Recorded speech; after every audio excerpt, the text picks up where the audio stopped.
Remix.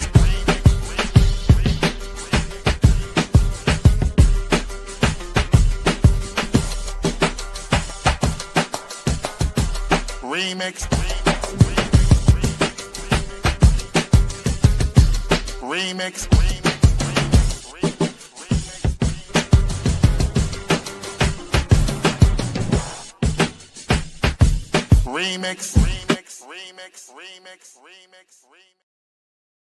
It actually serves as a model for the same procedure you and I can use to get our problems solved.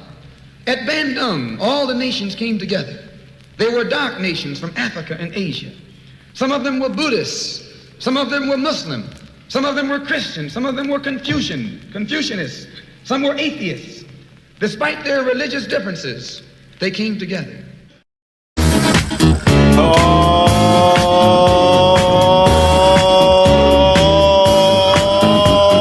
yeah! Welcome out. This is the Remix Morning Show. Right here on Black Liberation Media. In case you didn't know, I go by the name of the Ear Doctor. We coming to bring you that boom bap breakfast. Just us, not just me, holding the D. Straight from the city of PG. Let's give it up for Burn It Down, Kim Brad. You and I, we've been together through the thick of rain. That's right. Don't you know that I will sure take you anywhere you want to go? Dog. It's hard as hell. He's like, sing it, mama. They was scared. They was in the back like, Oh man, Ear Doctor, don't you? In a way, I mean, shout out to the boomers. Can you imagine being young and partying during peak Rick James years? You know what I'm saying? Yes. Peach schnapps and VSOP and cocaine everywhere. All right. Yo, big up to our chat room. Big up to brother Jamil. Assalamu alaikum. Alaikum assalam. Love the thumbnail. Appreciate it. Yes. A little bit of unity. That's what we need. What's on the thumbnail, Ear Doctor? Well, on the thumbnail, we got the last roast of Kevin Hart and Cat Williams was on stage, and they had beef for a while.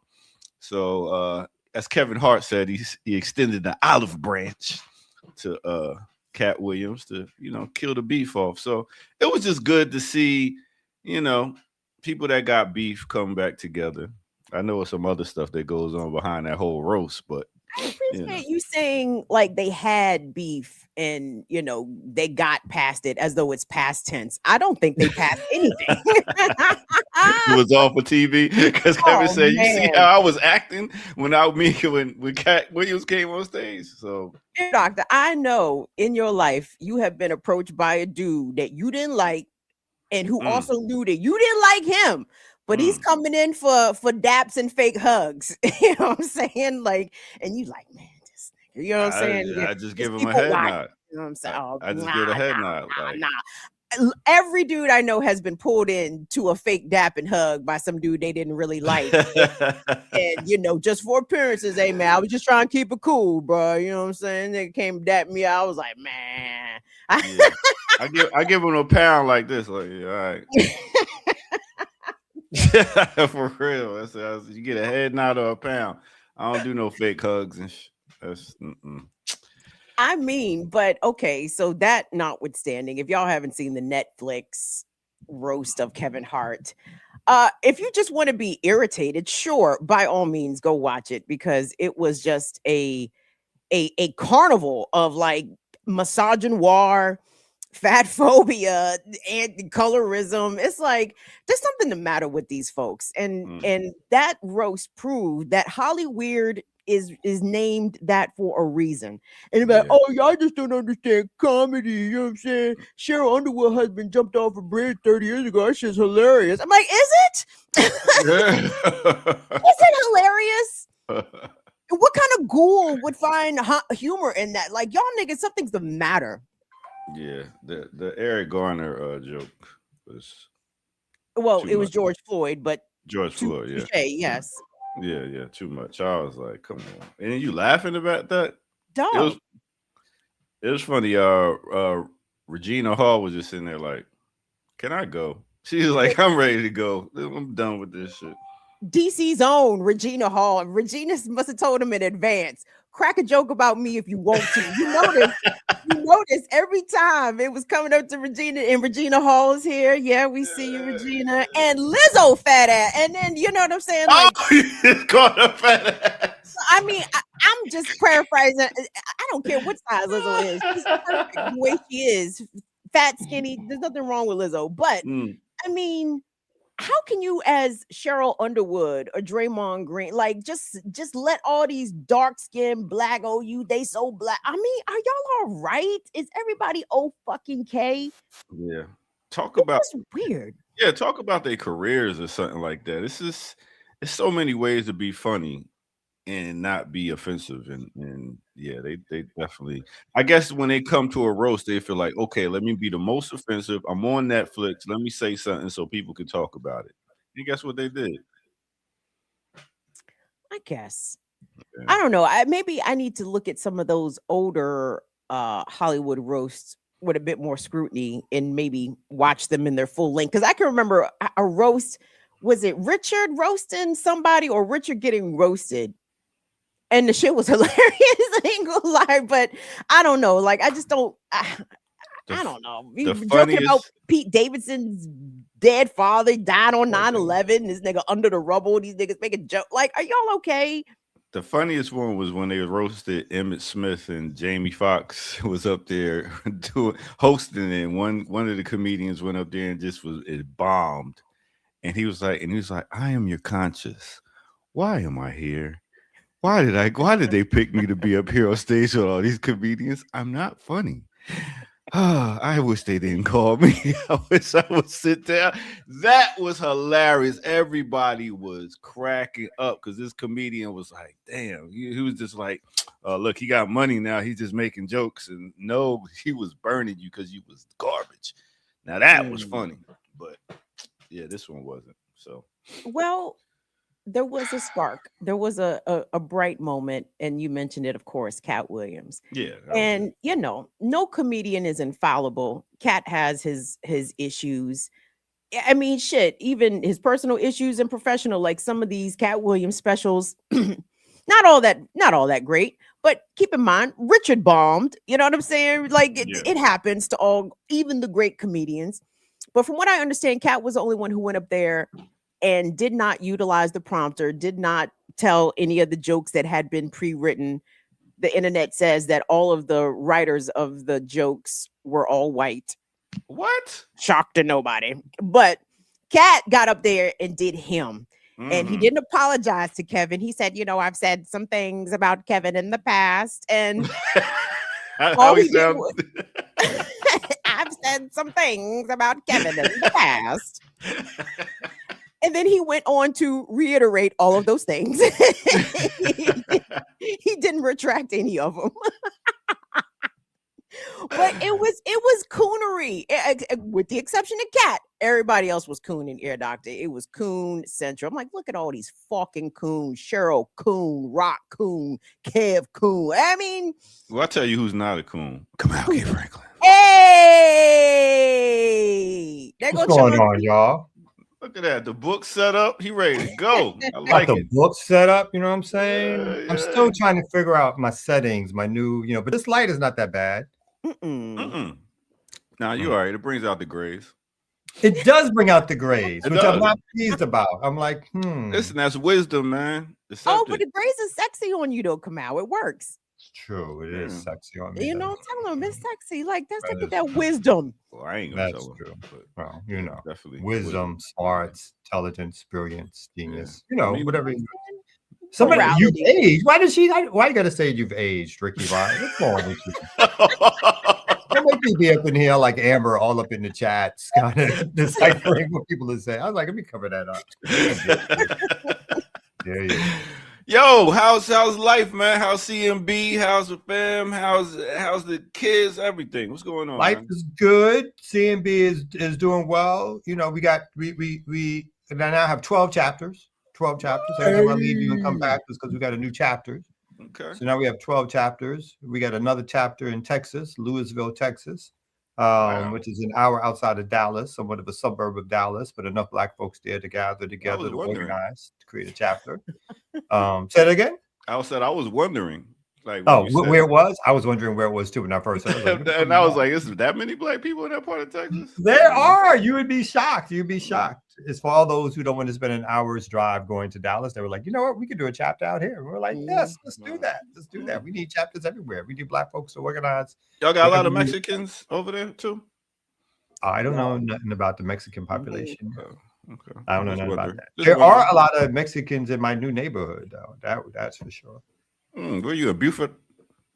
No, Stone Mountain.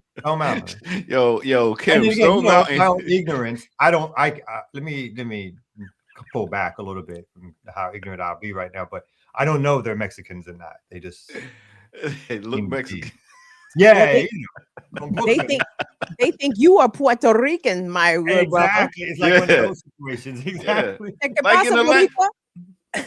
Like in Atlanta, there's no Cubans, there's no too many Puerto Ricans, it's Mexicans. I mean, in New York it was like in New York, anybody everybody was like Puerto Rican. Okay, no Dominican. Okay, what island you was like? You Puerto Rican. You got to fight to make sure that they know that you're not. If you're not, but it just was like it was that general gloss. Yeah, and Stone Mountain is like as Soul Mega says, very diverse when it comes to, you got a lot of Africans, you got a lot of Caribbean people over there, and then you got the old white Stone Mountain people. Like, got the old white Stone Mountain. I got 2 Black neighbors who are the friendliest, like an old brother who brought me an apple pie. What? Wait a minute, what is this, the 30s? Yeah, he brought me an apple pie. Yeah. How hospitable and neighborly. It was very hospitable and neighborly. He was like, I was like, oh, that's sort of bad. I appreciate you. Yeah. Then I got my other neighbor. About it. Say it again. Your doctor don't know nothing about hospitable and neighborly. I haven't. I got my other neighbor who, it's like one of those sitcoms. When I first got here, my man showed up and he was on my porch. He was already on my porch smoking a J. Say word. Yeah, on my outdoor porch. So I was like, hey, he was smooth with it. He's like, he didn't blink an eye. He was like, oh, yo, you just bought the house? Oh, yeah, no, I live with my mom's and she like, that kind of thing. Oh, I can't smoke at my house. He's popped by. He's asked me for rides to places. I was like, no, that's too much. That's too much. I was like, yo, my man. You got to stop that shit right now, Kamal. You got to stop that shit. I did give him a ride. I said, I needed 30 minutes. I said, give me 30 minutes, B. I'm doing some stuff. But I did. I actually gave my man a ride. The next time he asked, I said, no. I was like, yo, B, I'm busy. I can't give you a ride. How old is he? He's like a dude in his 30s. He's got like his career. He's trying to write books, children's books. Oh, okay. So he showed me all that. He's literally I bet. on his phone, kind of, made himself at home, showing me all that. I can't stand when people show me shit on their phone. I'd be like, all right, cool. You got you a bruh man from the 5th floor. I know, baby. It was literally within minutes of meeting. My man was like, and this is what I do. I was like, God damn. I was like, yo, geez. You see why the last people moved.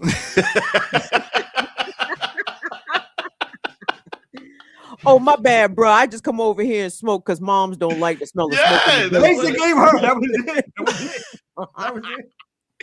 Yo. And he did offer. Hey, I bet he did. Yeah, I bet he did. I was like, all right. Hoping you be the plug. Man. Everybody's good. The fam's good. Everybody's good. Yeah. Well, hold on. What about the cat? Cat came with or the cat stayed? The cat comes when my daughter comes. So the cat is here now. I just locked him out because she would be jumping up on here and ass all up in the screen kind of thing. So the cat has no chill. No cool. Cats are dicks. I don't like them. Agree, B. Yeah. And they stink. This litter box situation. Oh, yeah. Yeah. It's like you got to change it on an hour or something. Otherwise, it permeates. Oh, too much. Yeah, you can usually tell a house that has cats, right?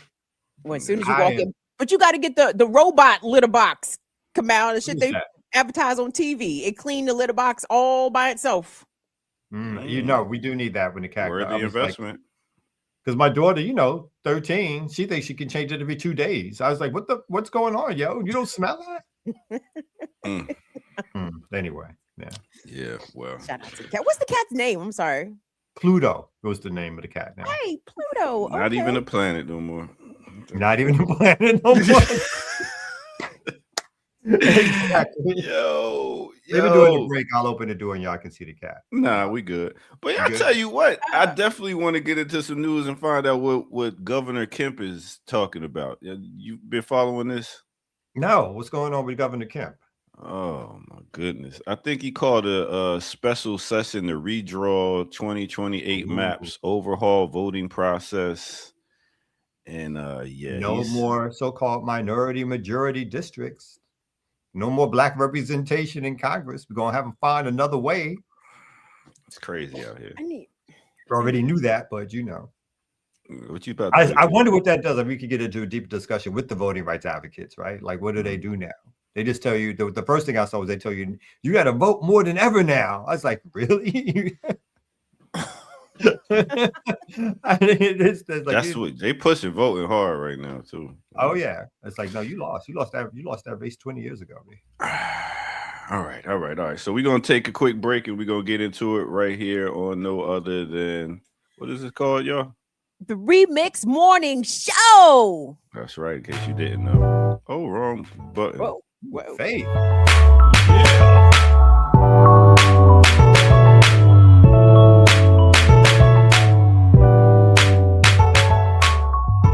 All right, here we go. You don't know what you do to me. Let me tell you how you make me feel. I need your loving. It's so good to me. I can't even sleep. Boy, you got me weak. My heart is on fire since you put that thing on me. Oh, you put that thing on me, that thing, baby. Oh, baby, mesmerize. 1, 2, 3, 4, hit it. All right. Let me take you to a time and place. Let me take you back to the year 2005. Yes, with no other than Faith Evans off her album The First Lady. The name of that song is Mesmerize. Go ahead and hit that like button, subscribe if you're new to the channel, go to patreon.com, become a member over there, get footage that's rare, and donate where at blkliberationmedia.org. Show your love, go ahead and get some merch. Also, you can donate. If you're not able to do stuff, get out here and make moves, donate so you can have media that can make sure they make moves for you. All right, with that said, let's get back to it right here on the Remix Morning Show.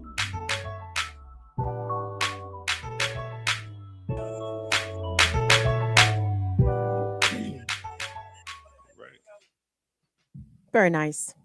So y'all already talked about the Netflix as a joke thing? A little bit.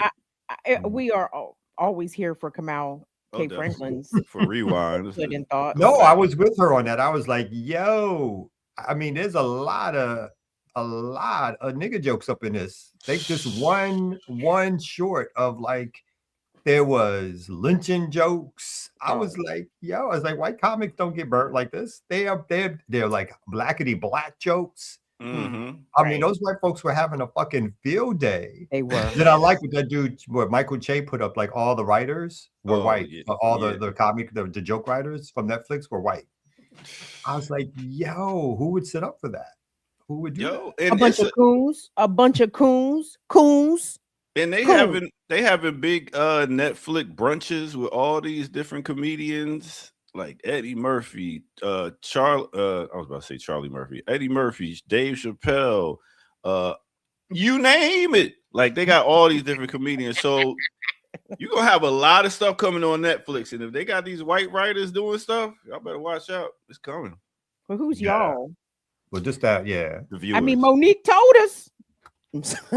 Monique said, y'all need to boycott Netflix. Now, she had her reasons, but yeah. I mean, She didn't want a boycott. She wanted a check. That's right. She didn't want to check. Her boycott was based on her getting a check. That was her boycott. 100% correct. Yeah.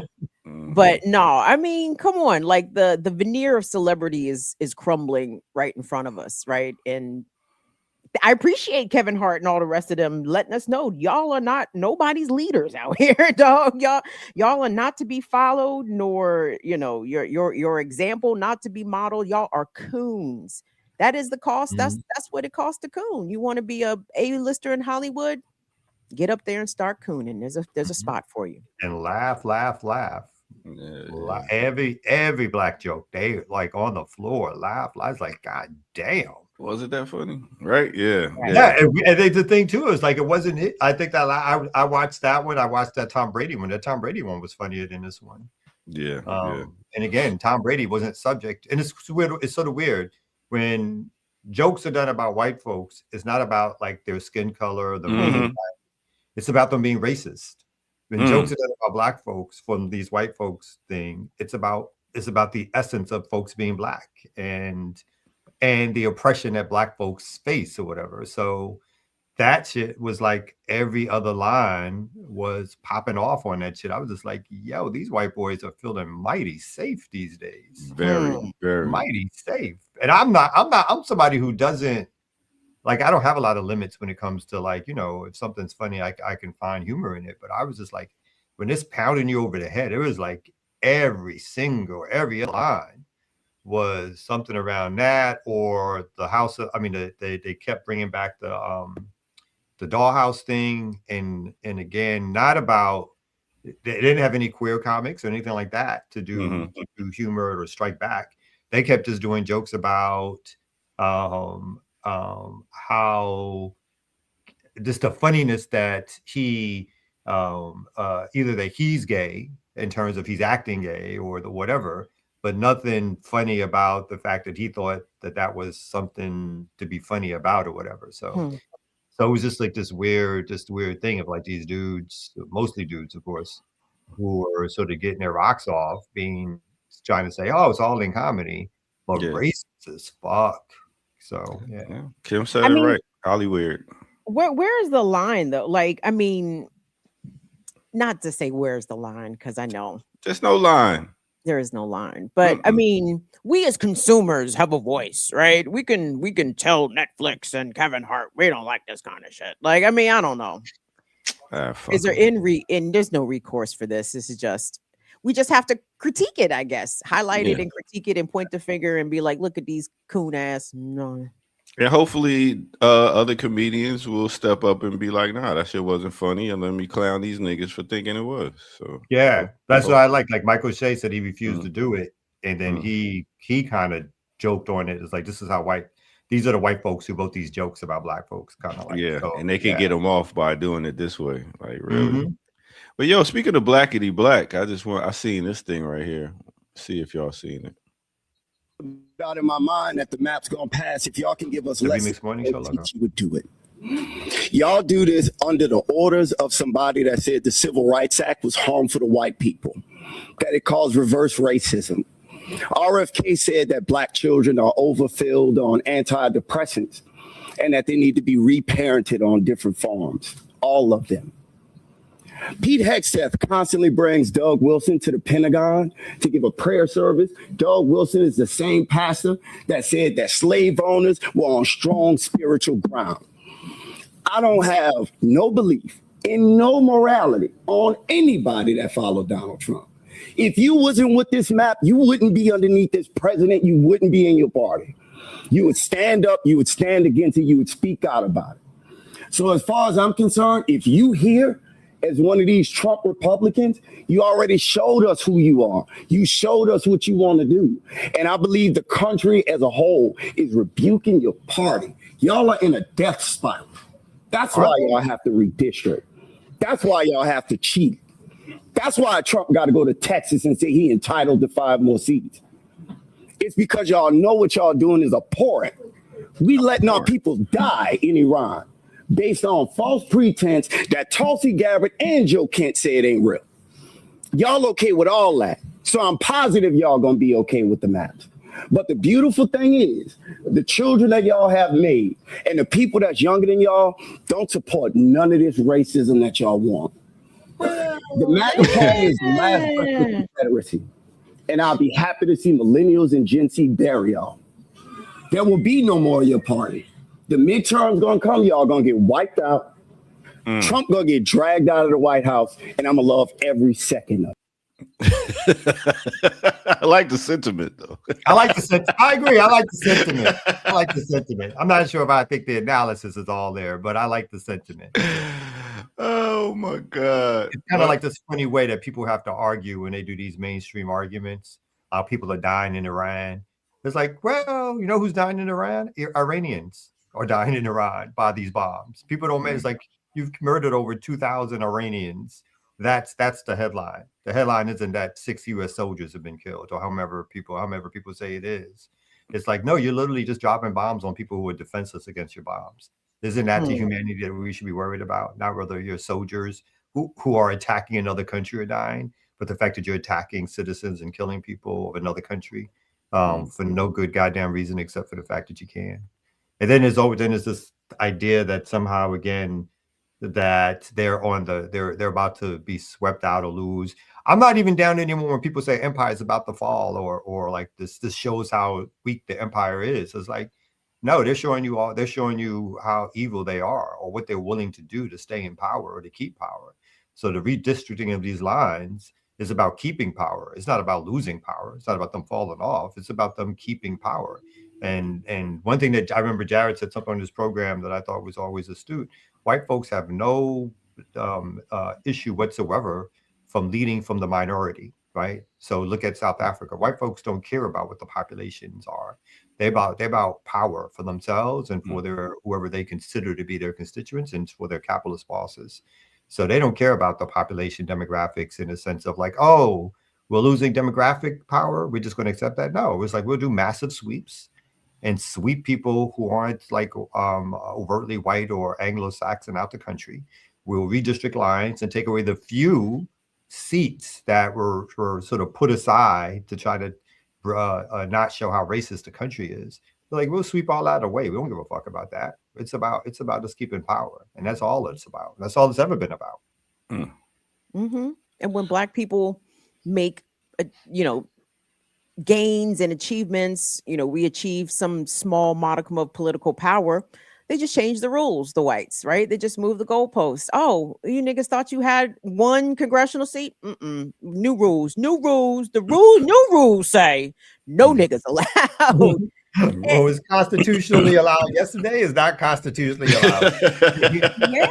And when white folks want to make some shit pop, look how fast they move. Look at the speed of sound, how quickly things can be changed. But when we want stuff, when we want housing, when we want food, when we want jobs, when we want opportunities, well, it's going to take some time. We don't know, we got to make it go through the process.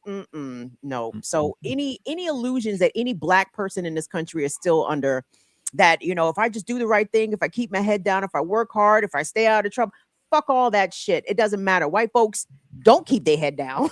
They do get into trouble. They do whatever the fuck they want, and they still maintain all the power. So why are you following the rules?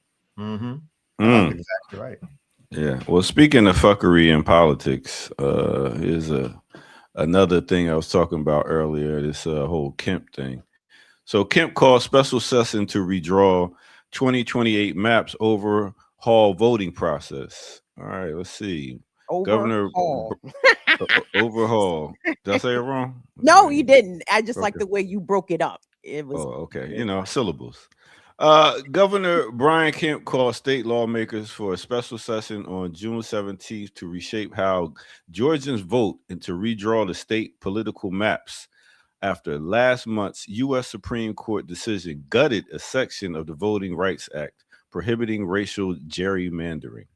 The move announced Wednesday thrust Kemp and his Republican allies back into the center of two of the most combustible debates in Georgia politics, a day after June 16 primary runoffs cement nominees for every statewide office. The first is a looming crisis over Georgia's voting system. The second is a redistricting fight over congressional and legislative boundaries for 2028 elections. All right. Do I need to read more? Or y'all want to step in here? Kemp has. No, I'll only say that. I think Okay. I always find it amusing too when they talk about it's racial gerrymandering when they have minority majority districts, but they never bring up. And again, this is the mainstream coverage of it. It's like they're creating more white seats. Isn't that racial gerrymandering? If they create more white seats, more majority white seats, more majority white Christian right wing seats. Real quick, what is gerrymandering for the people that don't know? Gerrymandering is when you create districts to favor a particular party or a particular interest. Okay. So you do it in a certain way that carves out the people that you think are going to vote on your side. So you carve it out to make sure that those folks have more votes than the folks on the other side or whatever. All right, continue, please. Oh, well, I was gonna get really going because I fucked up. Yeah, I know. I mean, here's the thing. I don't want to down electoral politics, right? But it's like, what am I going to be missing exactly if we lose black representation or if we lose some black representation? I'm just trying to pinpoint it. Like, I'm looking at how overwhelmingly the Congressional Black Caucus votes and the way that they vote and the shit that they vote on. And I'm like, these votes don't represent black people as a whole's interests. So absent those votes, I'm just trying to ascertain what are we losing. And I know at the risk of sounding ignorant, you know what I'm saying? I'm just saying, like, what is the material loss here, Kamal? Put it into terms I can understand. Oh, I think you're quite right. I mean, people, what there is there's a representative loss, right? In terms of people who look like you, which makes you think that you're part of the system. So in some ways, again, but the interest of those who were voting were not interested. They weren't voting for black things that impacted black people in the ways in which you would hope that they would have, or the ways in which you thought that they would have, right? Because they basically were liberal Democrats who voted the way the party told them to vote. Right, these same people who voted again, more police, who did a standing ovation when Joe Biden said we don't need to defund the police, we need more police. The whole Congressional Black Caucus stood up and applauded with that line.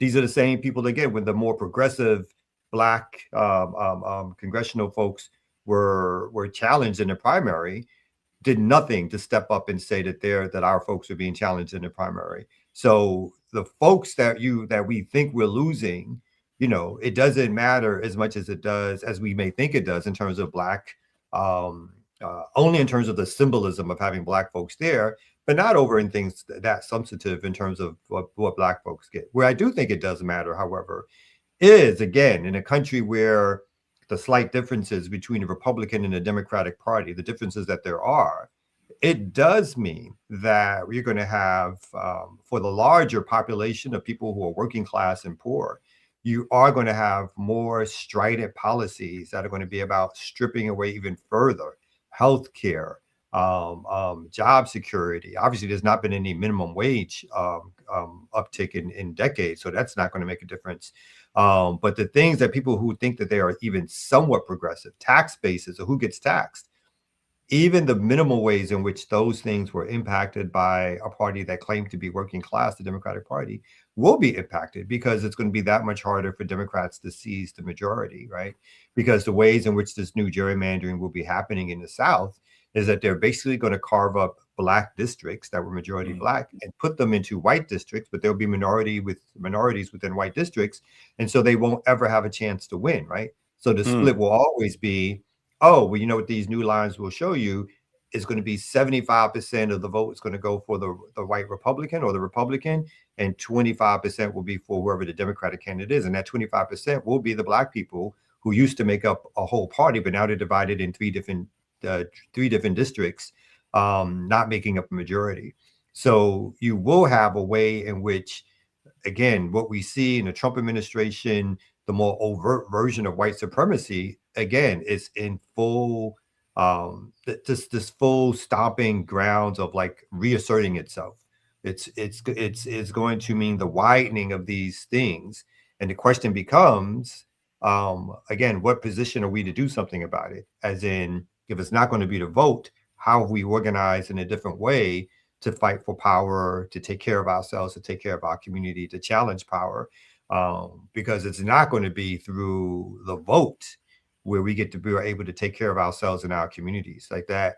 They're telling you right now, at least, for the next 30, 40 years, that's a no-go. And is that a fight worth having right now when we actually have no resources, no institutions that are fighting it for us in any kind of militant or strong way, to have to now go back to like square one? We're going back to like 1952 before, you know what I mean? Like, we're going to reintroduce another civil rights campaign to get the vote back again, Yeah, and the bill that Kemp signed will make every election in 5 metro counties nonpartisan, including Fulton, DeKalb, Gwinnett, Cobb, and Clayton. And I stay in Clayton. Does that mean open primaries? Anybody can show up to vote? Is that what that means? Y'all tell me. Nonpartisan primary? Is that what you said, Ear Doctor? Yeah, nonpartisan. Is that how you interpret that, Kamal? Open primary? I think so. I'm not 100% sure, but I think it is something like that. So maybe somebody in the chat has the specific definition of it, but I think it is something like that. And so that means if it's an open primary too, that means that if you are if it's let's say it's a Democratic Party primary, but anybody can vote, you don't have to be registered with that party. Then you can go vote in that primary, and you can again sway the way in which the outcome of that primary takes place. So yeah, and they black, boy. Those counties, they black. They black. Yes. Indeed. So I mean, what are the ways that we as a community respond to this? I'm thinking of how abortion funds and reproductive justice organizations responded after Roe versus Wade was overturned, right? They were, mutual aid was, people were soliciting for it to try to help women access abortion care or birth control, or, now that your legal right to abortion has gone away, grassroots organizations are trying to fill that gap to try to help people still get those services. So like, I mean, do we focus on like hyper-local elections, board of supervisors, city councils?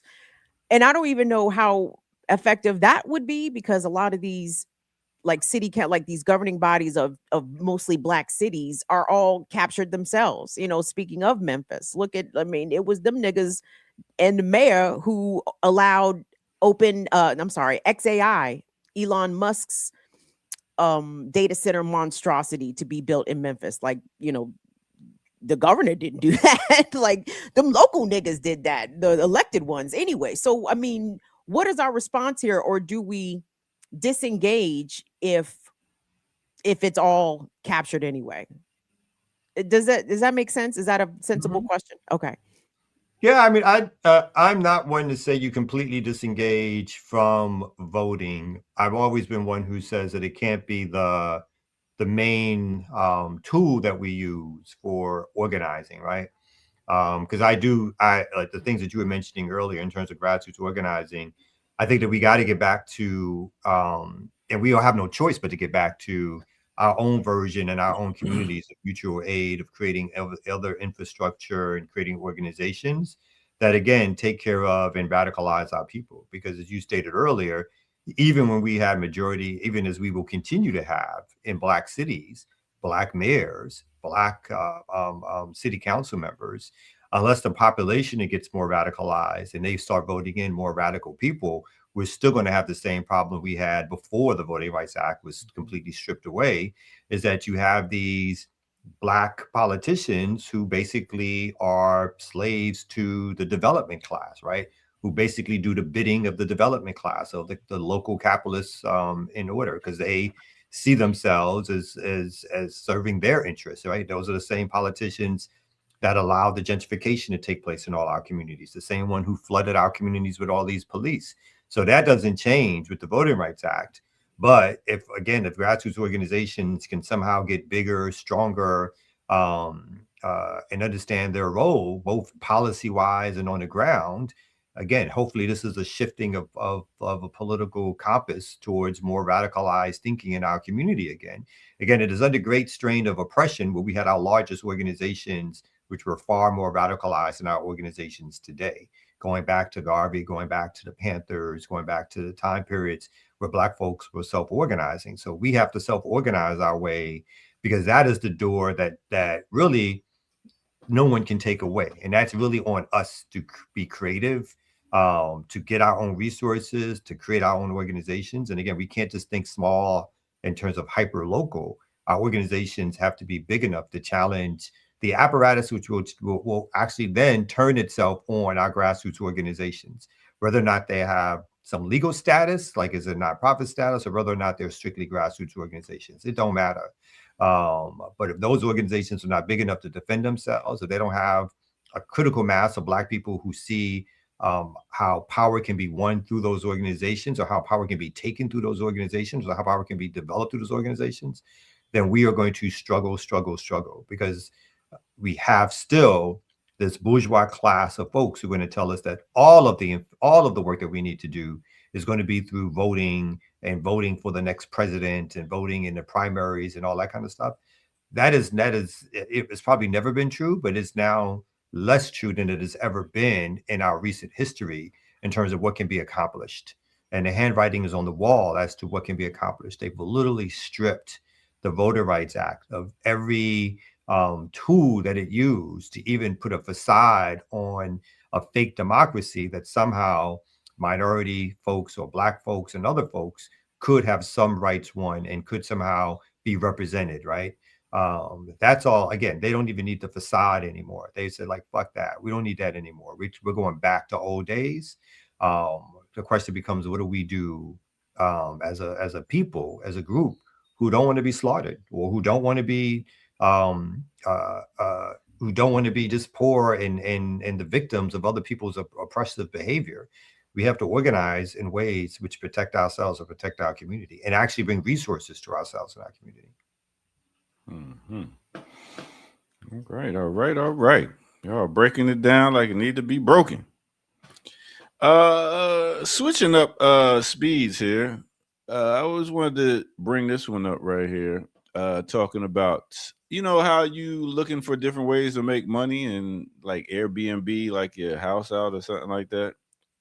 Well, it's a new way to make money now. Tiny data centers may be coming into the homes of Americans in the future. Think about that. All right, data centers are gobbling up land, driving up electric bills, and becoming a lightning rod for public discontent over big tech's power in society. So let's see what this lady talking about real quick. Hopefully we don't get a commercial. Trading at Schwab. And which Trading at Schwab. See, that's why you need me, because what I would do is I would play it in the back end. Oh, and then you would I would queue it up. The term is queue it up. Okay. To the top spot. Or you could just keep talking over the thing and turn the volume. Well, that's what I was doing just now. You didn't notice how much I was talking over? Why would you say? Now you made it obvious that I'm talking over it without any real content or something to say. You're right. So be quiet. Welcome back. Let's get a market flash on Meta. Bloomberg reporting that it's working with JP Morgan and Morgan Stanley on a financing package for a data center in El Paso, Texas, to the tune of $13 billion, mostly in debt. Amid continued demand for data centers, there has been increasing pushback from local communities about these facilities. But one company is offering a potential solution, and Diana Olick has the story in this week's Property Play. Hi, Di. Hey, Morgan. Yeah, it's an unlikely partnership. Span, which is a startup that makes smart electrical home panels, is teaming up with NVIDIA and PulteGroup, a major U.S. home builder. Span is now making small fractional data centers, they call them nodes, that can be put on the side of residential homes. So the idea is to take advantage of unused electrical capacity on local grids, which the Span smart panels find. Now, a network of these nodes talking to each other across the country is the equivalent of a mid-sized traditional data center. So these could actually negate the need to build as many of those huge data centers. Hyperscalers and AI cloud providers just tap into the node network like a regular data center. Now, SPAN collaborated with NVIDIA using its technology in the system. SPAN claims it can install 8,000 of these units about 6 times faster and at 5 times lower cost than the construction of a typical centralized 100 megawatt data center of the same size. Now, Pulte Homes is in on the early testing phase, looking at the capabilities and economics of these nodes, which have already been deployed in a handful of communities. Okay, so why would a homeowner want this? Well, because they would just have to pay one flat fee for electricity and Wi-Fi, which SPAN said would be roughly about $150 total. So a lot less than probably your usual bill. Now, for much more on this story and the latest Property Play podcast with the CEO of a company looking to put every home closing on the blockchain, it is all in the free weekly newsletter. Go to it, cnbc.com/Property Play. So you put it on the blockchain, you put the blockchain onto the data center, which goes on the side of your house, Morgan, it all just works together. It all just works together. Oh, yo. Yeah. I don't believe her. First, I don't believe her is cheaper. I don't believe her. That's corporate rhetoric. I don't think that's true at all. It's not going to be no $150. But that's what a lot of people do when it comes to these solar panel things. Like they'll get solar panel farms and know that you'll get money back for having solar panels on your land. Yeah. With this too, it's going to be the same damn thing. It's like, okay, I got this. I can pay. It won't be the same thing. That's the part I'm talking. Like, and what did the one when people started putting solar panels up and saving electricity?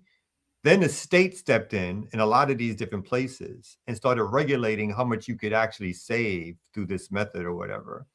So I doubt, one, that she's telling the truth. Two, when she says the need for data centers, who said there was a need for data centers? Since when all of a sudden is there this need for these extraordinarily huge buildings that need our fresh water to cool them, that take on their own huge electricity costs, which other folks have shown that utility costs in different neighborhoods and communities go up as these things come into their neighborhoods and communities. Why are we expressing this as a need? They need more land. Yeah, they want more land. This is a corporate desire. Yeah. This is not a need that people need. This is not something I don't need data centers to live. Corporations want data centers. Fact. And they want the charge to be on us as regular everyday people, whether it's our health or the money coming in our pocket. But we don't need data centers, right? What we need is fresh water, right? Pipes that work. That's what we need. What we need is electricity that's at a cost that's not like knocking us out the box in terms of our utility costs every month. That's what we need. But that's not what we're getting. So what I love about these business channels is that they don't hold back. They really just tell you the way corporations see the world. And that's the propaganda that you get and that you feel. It's like, well, we don't need data centers. And again, I don't believe the corporate propaganda that somehow they're thinking about lowering our utility costs as they usurp our actual electricity. It's a compromise. That's how they get you. But we're the ones doing the compromising, right? Yeah. What are they compromising? Nothing. Nah, and I don't like the way that these stories frame data centers as though they are this mysterious external thing. Data centers are gobbling up electric, resources and water source. I'm like, no. There are people, governing bodies that are approving these data centers to do this. There are corporations that are getting how many years of tax breaks come out? 10 years to no tax incentive. No, the data centers aren't just are coming on a meteor and just landing places. They're being deliberately put places to do exactly what they're doing, suck everything up and make everybody else scramble. Oh, all right. I guess we're gonna end that on that note and take a quick break. On that note, Ear Doctor is gonna put the mobile data center in his basement. Watch. How much y'all? I was already thinking about them solar panels. I was like, a solar panel farm. All I need to do is buy an acre of land and get some solar panels put on it, and a charge station, and I could. Oh, anyway, I was thinking. We have on our farm, we have this project, this model project called Ungrid, where we have we built a small I don't know what a building, small shed type of structure that we have solar panels on top to capture the electricity from the sun that gets stored, and if wherever the electricity of the farm goes out, it is stored so we could have 2 or 3 days worth of electricity. And there's a water catchment system that actually catches rainwater and cleans the rainwater, and it becomes drinking water. So it's called Ungrid. It's part of our farm, Love, Land, and Liberation, that we're experimenting in as a model. And our chapter in Dallas is working with this community. I think it's called Sand Branch. I might be slightly off on the name, but it is an unincorporated Black community that has been somewhat of a freedom town that has, I think it's, again, a freedom town since 1860s. It has never had running water. Damn. And they are attempting to buy out the families to get rid of the town. The families don't want to leave, the ones that are left. And so our folks are fighting and coming up with models of development, including like electricity, street lights, again, water catchment. At the same time of doing those things, they're also battling the city of Dallas to make it annex the area so that they can be responsible for providing fresh water and electricity to the community. So there's a dual fight that's going on that I just wanted to mention. Yeah. That's dope. We got engineers over there and everything, man. So how can people donate towards CMB so you can continue this movement? They can go to cmb.org, communitymovementbuilders.org, our website. They can donate on our page. We are attempting to build. Thank you for that commercial segue. I know you're about to go on break, but so we are now in the process of building, I didn't mention this earlier, a retreat center on our farmland. So we've already started to build. We're trying to raise money through various mechanisms and means. We were great for folks to give us support. Again, going to communitymovementbuilders.org. There's a couple of videos on our Instagram page that shows us in the second stage, the second stage of the actual build out. This retreat center is going to cost well over $500,000. It is going to house well over 100 people for retreats, for meetings. It's going to have a gym in it. It's going to have a place for a fab lab. It's going to have a library in it. It's going to be, and it's like 25 minutes outside of Atlanta. So 14 acres of land that we're turning into a place for a strategic retreat center, a strategic place for organizing. I haven't put this towards the larger CMB community yet, but I'm hoping that we get some naming rights and we name it after Nahanda Abiodun, like the Nahanda Abiodun Organizing and Retreat Center. Nahanda Abiodun was somebody who's extremely important to me and my own political development. She passed away about 4 or 5 years ago now.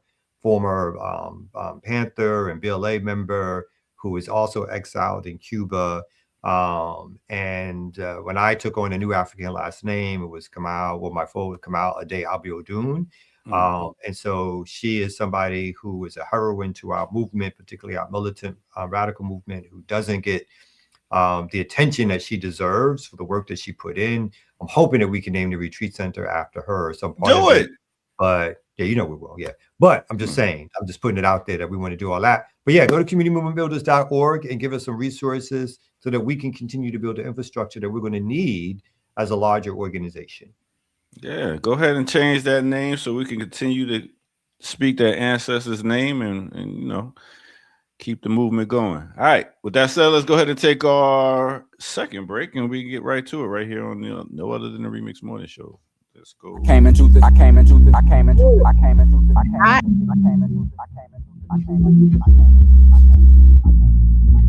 It just say they need that to shake they fan, to shake they fan, to shake they fan, to shake they fan, to shake they fan, to shake they fan. All right, welcome out. This is not Babylon. This is the Remix Morning Show, but you might be hearing Babylon in the back from Outkast. Big up to Outkast in the A. You know how we do it each and every day.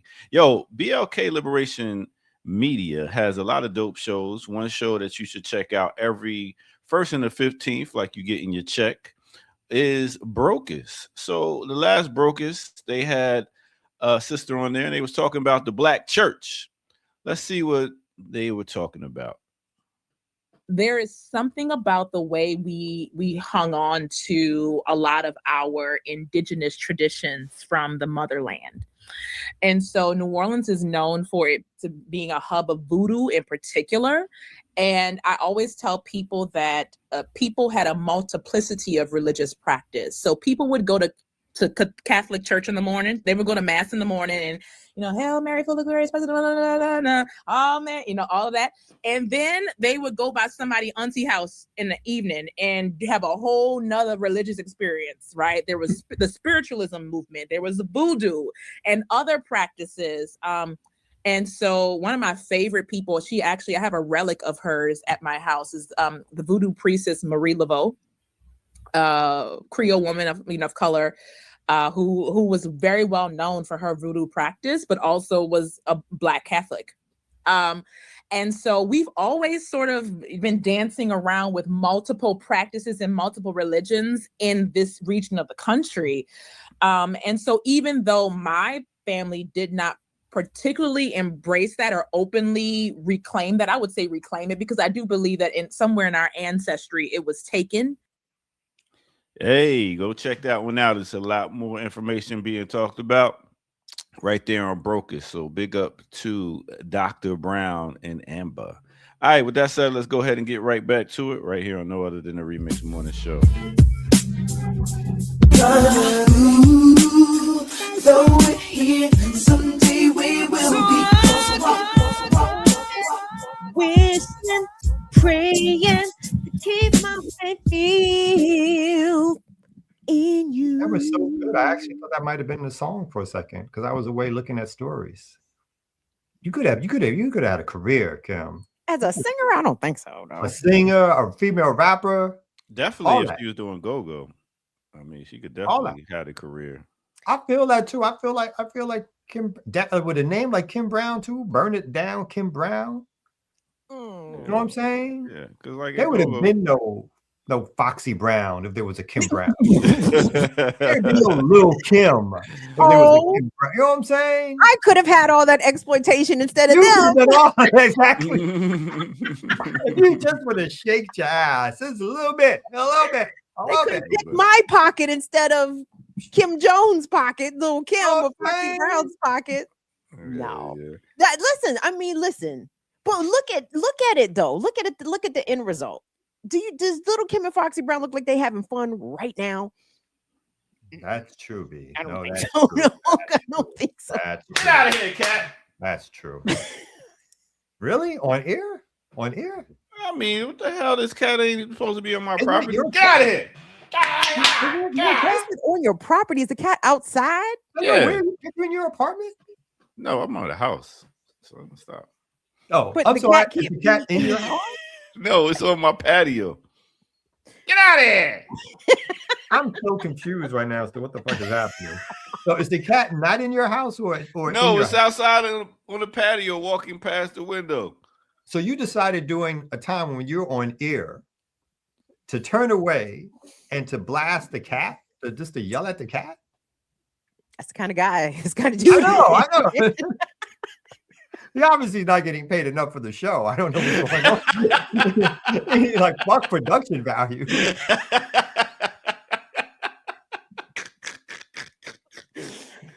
couldn't help it. I don't like cats. Was he too close? Yeah, he was too close. He was right by the window looking in, trying to find somewhere to chill. But anyway, we started the show off with a little bit of Malcolm X. We got Malcolm X's birthday coming up. And if you're in Atlanta area, like Kamal, come on out this weekend to Western Park, a.k.a. Malcolm X Park. I'll be rocking Sunday at 3 p.m. if you're in the area. All right. Kamal, you going? You got to go show your love and support.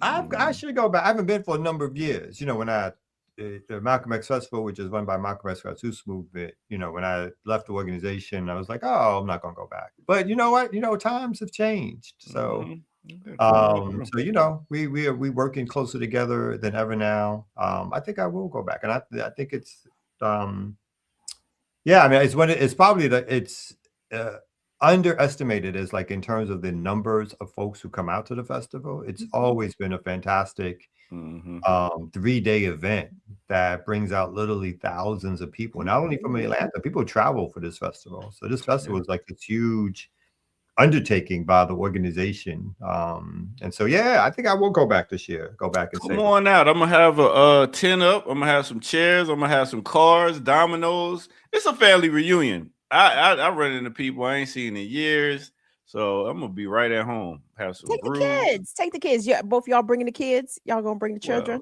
Well, I usually do. My kids. Oh, usually go alone. No, I usually take the kids. But my daughter's going to New York this weekend, and my son got to work. So they busy. Well, Kamal kids ain't busy. They ain't got no job. Oh, damn sure. They don't have no. Their job is under me. That's their job. Mm-hmm. And I get to see black folks at their finest. The new T-shirts, the black with the women, with the sexy, you know. It was like the dashikis and garbs and everything. You know what I'm saying? Nicely cut garbs. Yeah, you know what I'm saying? It's a good sight. While we're still allowed to gather in public. Somebody said not turning MXJ into a homecoming. It is. No, you're right. When the Tower started talking about it. You're right where it became. It is. Malcolm X, 19. Yeah, good food, all that. Anyway, let me stop promoting, but come on out. Stink, good thing. What you got, Kim? I'm sure you sent one. Did I? You tell me if I did or not. Yes. Remixers, thank you so much, Remixers. Please like the video, share the stream, subscribe to the channels, Black Liberation Media, blkliberationmedia.org. So, as we know, there's a lot going on, but n'oubliez pas, don't you forget that ICE is still out here terrorizing communities, kidnapping people off the streets. I know we have a war in Iran. We've got all kinds of shit. We got gas prices going up. But yes, the domestic state kidnappings of otherwise law-abiding folks is still very much happening. And I think this case comes out of South Carolina. What does the caption say? Mississippi today is the one we watched the latest episode of Crooked Letters podcast. You got an old white guy on here with glasses. Okay, but Mississippi. Yeah. Oh, excellent. Okay, so there are two students from the continent who have, who are studying here in the U.S. They are teenagers. They're both high school students, and they were abducted from their bus stop by ICE. And in this overwhelmingly red Trump community, the whites activated their white powers and got some shit done for good this time, believe it or not. So let's take a listen. All right, let's do it right here. And bam, 1, 2, 3. From the Republic of Congo. The oldest is 18. The youngest, Max, is 15. They were here on student visas. Have been for the oldest for 3 years and the youngest for 2 years. And they were detained. They were waiting for their school bus. They got arrested, handcuffed, and then separated. The oldest sent to Jena, Louisiana, the youngest to Houston, Texas. There was an outpouring of support for them from not only the students and teachers and coaches at the school, but from the community at large. What made it interesting to me is this is a county that Trump carried by a 4-1 margin. Mm-hmm. I mean, like 16,000 votes to 4,000 votes. These are folks that support. These are ICE. Yeah, well, these are largely conservative people, but they didn't support this, and it got enough attention to where, after 9 days in detention, they are back. As with so many things in society, I mean, sometimes you just need to use some common sense. Yeah. And there was no common sense involved in this. None. Right. You could contact the school. I mean, right. Find out that they're exemplary students, leaders. I mean, take basketball out of it. Yeah. I mean,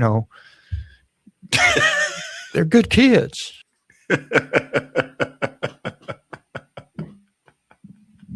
Why are you laughing? It's only because, even the whites are trying to be good. they're humans. I know they're good basketball players and everything, but let's look at them as humans. Championship without you gotta get them old boys back up on here. You know what I'm saying? We winning championships with them niggas. Entertainers. Who are you talking about? We need them back in this community. And I know, like, you know, in his old man heart, he feels like they're trying to do good things. You know what I mean? But it's still, you can't depend on that. But I don't. I mean, what was the beginning of the part? Do you remember, Kim? Oh, I think he was just. It was just giving some, you know, small details about the students, the kids, these teenagers, their brothers from the Congo, and you know, they have been here for.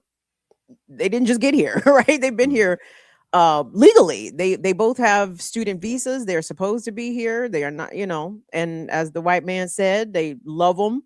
the white, their school community and their extended family community love them, and they were kidnapped. Like, I'm just thinking of, number one, the trauma that must have inflicted on a 15 and an 18-year-old to get abducted literally off the streets, and then to be separated and then sent to ICE detention. 9 days, 9 hours, 9 months. Like, I wouldn't want to be there, and I definitely wouldn't want to be there as a kid. So I'm glad, I guess, that you know, how many times have we seen this where the community has had to step up, or families have had to scrape together money to get lawyers and try to rescue people out of ICE detention who weren't supposed to be there in the first place. But again, when the whites decide to activate their white powers for good, some shit could happen quickly. But I mean, how do these people reconcile, right? Like, that you voted for this. This is what you selected. This is what you wanted to happen. This is what Trump told you was going to happen, but you didn't think it was going to happen to the good ones, right? You know, exactly. That's it's the good ones. I think you got to break some eggs to make some omelets. That's just what happens. Yeah, it's the good ones they want to save, but if they didn't, it's like if we can't vouch for them, then we don't know. If, like, you know, they weren't good basketball players. We wouldn't even know these niggas. We know who these niggas are. Like, what? So, and it's just, I mean, think of the amazing power that this policing agency has, where they can just stop and grab you up, whether you have paper, you know, depending on your paper situation. It is bad, you know. Again, it's fugitive slave law out here. If your papers ain't in order, or if you can't show that you are an American, then they will. If you don't look, basically, if you don't phenotype look like a white person, then you are basically at any place you go, potentially can get stopped, asked to see some ID, and even if you have ID, you could be held. And the back end of these things, you're right. It's not like you're out like within 30 seconds later after they clear it all up or whatever like that, for those who get it cleared up. But whether you have papers or not, it's a process. It's almost like it could be hours, days, months, literally years. It's like when people get convicted of a crime, falsely convicted, these appeal process, it's not like it's a week later that you get out. Like, oh, they found this new evidence. It's like 10 years later. You know, it's like 15 years off your life. But in some cases, it's like 9 days off your life. So, so we're living in an era again where it's always had this sort of like unfettered access to our bodies, but it's on steroids the way it's happening right now. And I think with you know, Kristi Noem being demoted, and not Bongino. What was the name? Bovino, the guy who would dress in the Nazi officer, the SS officer's gear, and he was heading Homeland Security or ICE. Like, now that you don't see those faces in the news, now that the murders of the white folks that got killed in Minneapolis, that's faded away from you. We don't really hear about what's going on with ICE. But please don't think that ICE is slowed up for a second. And yeah, they are still trying to gobble up warehouses across the country and convert them into detention centers. And they're not going to stay empty for long. And they're not just going to be filled with immigrants. they got plenty of space for us. They will make space for us to be in there, all you dissidents. That's one of the fights they're having right now. It's like the MAGA crew is mad because they're not doing the outlandish raids anymore. Like, so there are folks who are saying that he is slowing down, not because, like you said, the numbers have slowed down, but because they're not doing it in a way in which they were taking over these cities, because Trump decided he didn't want the pushback. But they're, again, part of his his coalition of people is like, no, we liked that. We liked it when it was all out in people's faces, because that made them even more scared to come outside or to participate in society. That ran folks off. And so they want that kind of scare tactic back on public display. Even as imagine the Trump crowd, some of the Trump crowd saying, no, it was too much. We can keep doing it, but we have to do it another way, kind of thing. We just can't do it the way we were doing it, because actually it was helping to organize folks to prevent detentions or to stop them as they were happening, and to use ICE as a lightning rod in which it should be used, as this out of control policing force that's under the dictates of the executive branch, right? And so Trump could literally just say, go here, there, and now thousands of agents are dispatched under these so-called pretenses of law to basically start rounding people up. Chat, check in if you know that there's ICE activity still going on in your city and or state. Drop it in the chat, please, and thank you.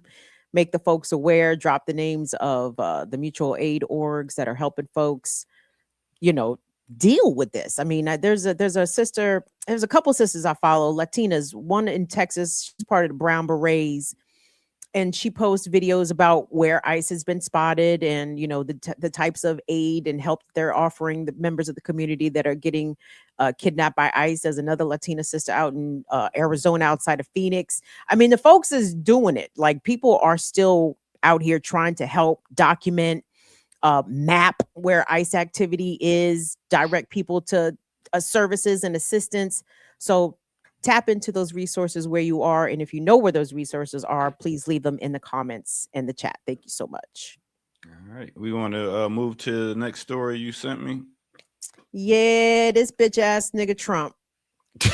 Now, I mean, Trump has been a bitch ass nigga. Kamau can confirm. New Yorkers have had an up close and personal view of Trump for the past 50 years. Trump been a bitch ass nigga, but his bitch assery, it knows no bounds, right? Like, he keeps ascending to higher levels. He don't care about public opinion news. Oh, not even a little bit. Not even a little bit. And listen to this man. So he's, I hate these interviews at the fucking helicopter. That shit is so annoying. Like, Biden used to do this too, take questions from the chopper. Nigga, go back to the podium. Anyway, so Trump asks questions. And he gets asked, I believe more than once, about the economic impact on everyday Americans' pocketbooks with the increase in gas prices and inflation going up. Is this conflict in Iran worth the financial price that Americans are paying? And I'm sure you guys can guess as to what Trump's answer is, but hear it for yourself. All right, here we go.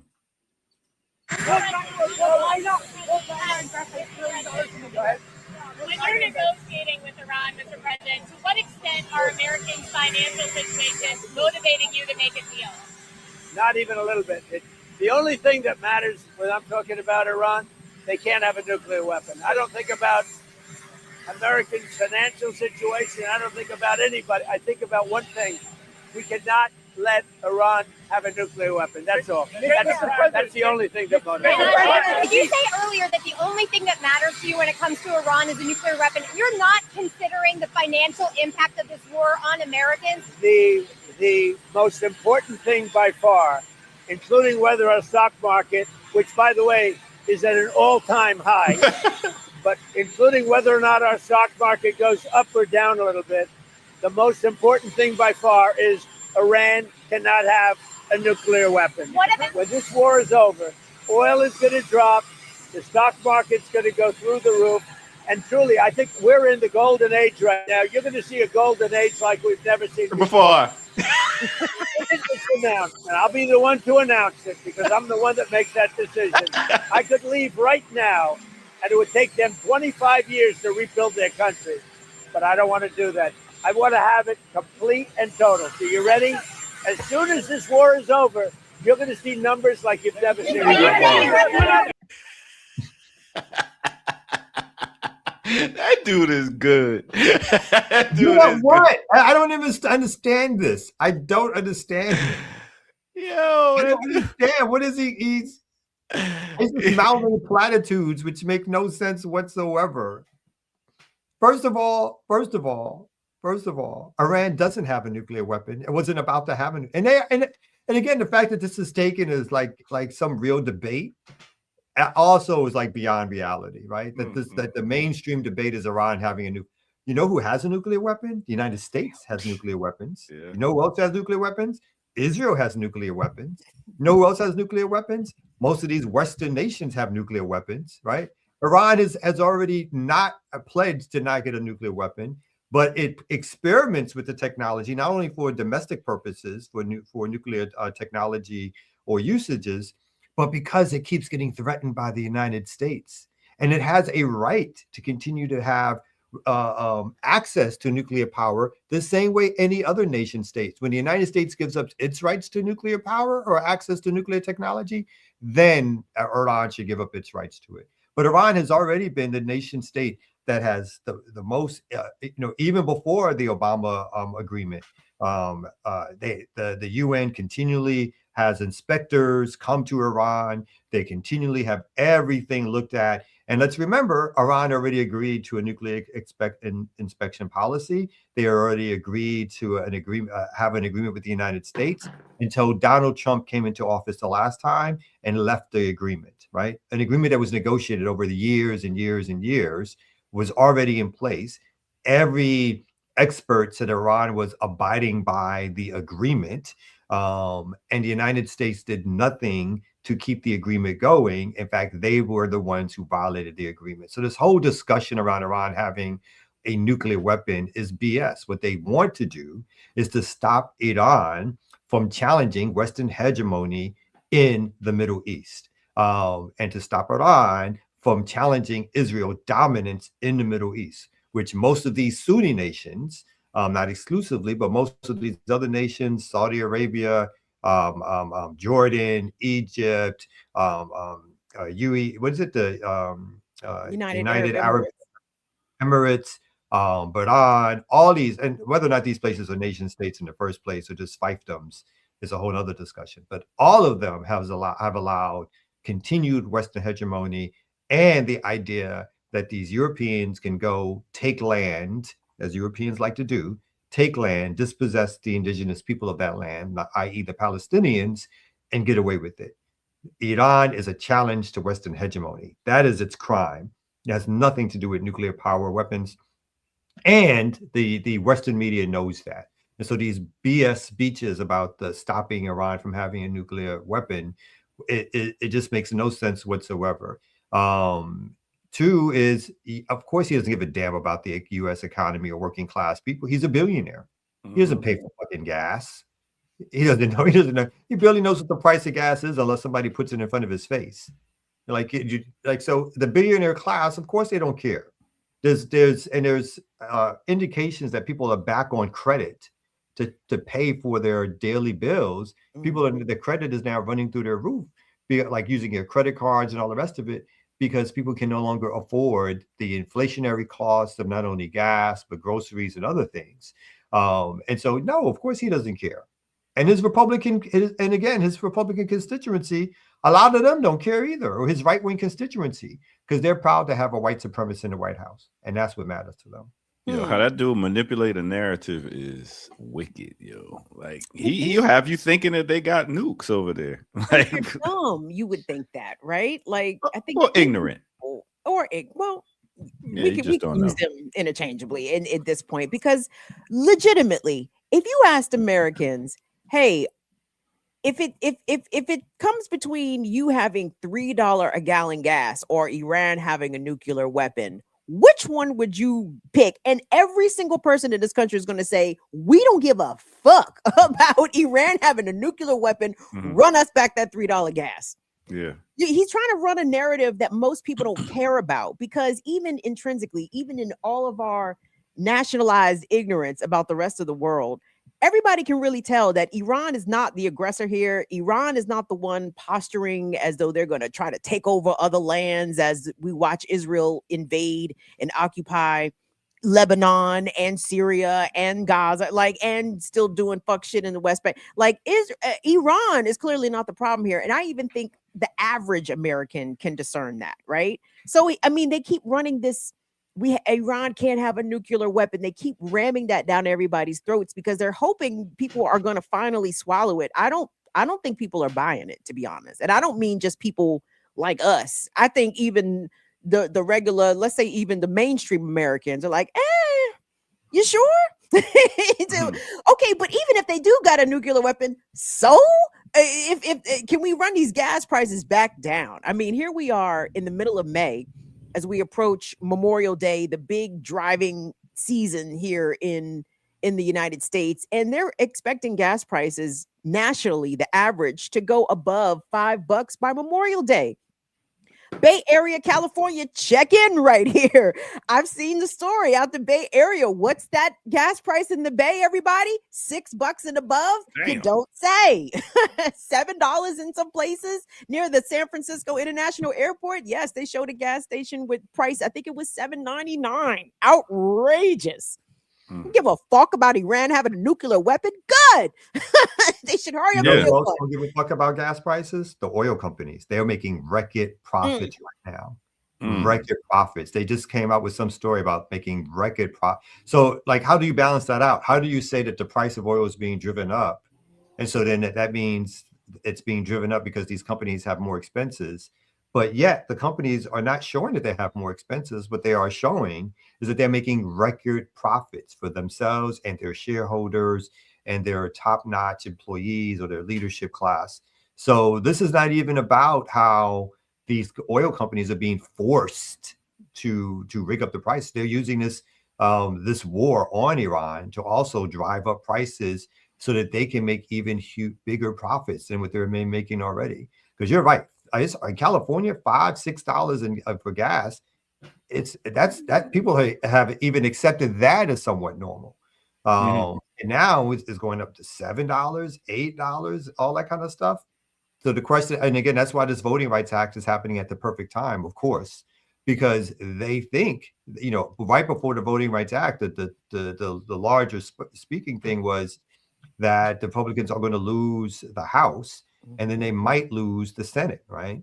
But now with this fast-paced redistricting that's happening, they're trying to make sure that those losses are not as severe, again, as they take away the voting rights of Black folks. And I did find this story earlier, which that showed that most Democrats who are trying to redistrict in other areas themselves would rather redistrict in Democrat controlled areas than fight to protect the so-called minority majority seats in the South.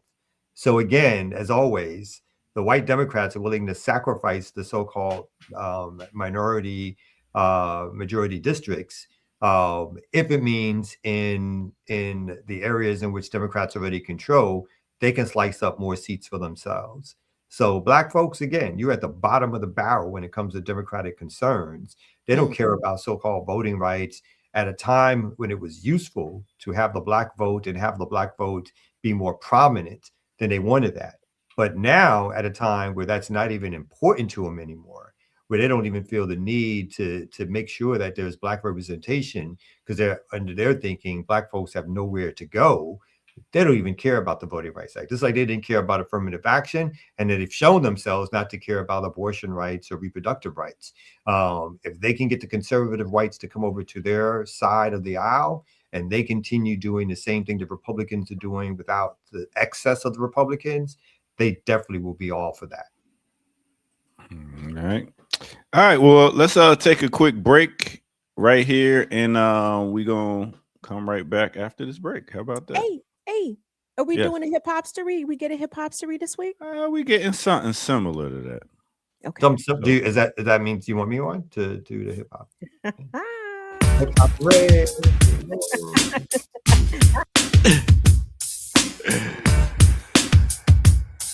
Nah, we good. Minister Server, what's up? Yo, peace and much love. Yo, what's going on, Air Doctor? What's up, Black Liberation Media family? Remixers, what's good? Yeah. Everything is good. I brought you on today. We doing the hip hop story, but in a way where we're making history this week and this weekend, because we see that you are doing the Hip Hop Bridge Builders fundraiser, a celebration of the 25th Yes, anniversary of sir. Hip Hop Declaration of Peace, as you can see coming up. Yes, Tell us about sir. this. Yes, sir. Yes, sir, man. It's this coming Friday. If you're in the Atlanta area, we're doing a press conference at the Connect Cooperative, which is on Ralph David Avenue. I don't have it just right in front of me right now, but you can check it out on social media. It is the 25th anniversary of the Hip Hop Declaration of Peace document, which is the international document that we've submitted to the United Nations 2001 to establish hip hop as an international culture of peace and prosperity. Now, of course, in the United States, for the past 25 years, that document has pretty much been symbolic. People have really taken it seriously. But we are, our theme for this is also the beginning of Hip Hop Appreciation Week. So the theme for this year is realignment. So we're talking to people about, to understand hip hop beyond entertainment. Those of us that have used hip hop to better ourselves, better our lives, better our communities. We want to get realignment with that because, as you all just been talking about, our enemies are openly saying, they don't care about us, they don't care about our rights, they don't care what we're doing. So all the strategies that we have to improve ourselves, we have to use each and every one of them strategies. And hip hop culture beyond entertainment is definitely one of the strategies. Big up to all the people being involved. Community Movement Builders are one of the sponsors as well. Big up to all the people that you see on the flyer, the international artists that are coming through, because we got work to do, y'all. So yeah, big up. And big up to Antonio Lewis, the Atlanta City Council person, who's going to be doing the proclamation this coming Friday from 12 noon to 2 p.m. at the Connect on that Saturday evening as a after party for the Malcolm X. We're doing our first Hip Hop Bridge Builders fundraiser. So if you're in the Atlanta area, even if you're not in the Atlanta area and you want to support the work, we appreciate you, no doubt. All right, real quick. And definitely bring on Kamal K. Franklin. Yeah, I'll make sure I'll bring them up real quick so you can holler at them and say whatever. Let's do that real quick and get back to the crew. You know how we do right here on the Remix Morning Show.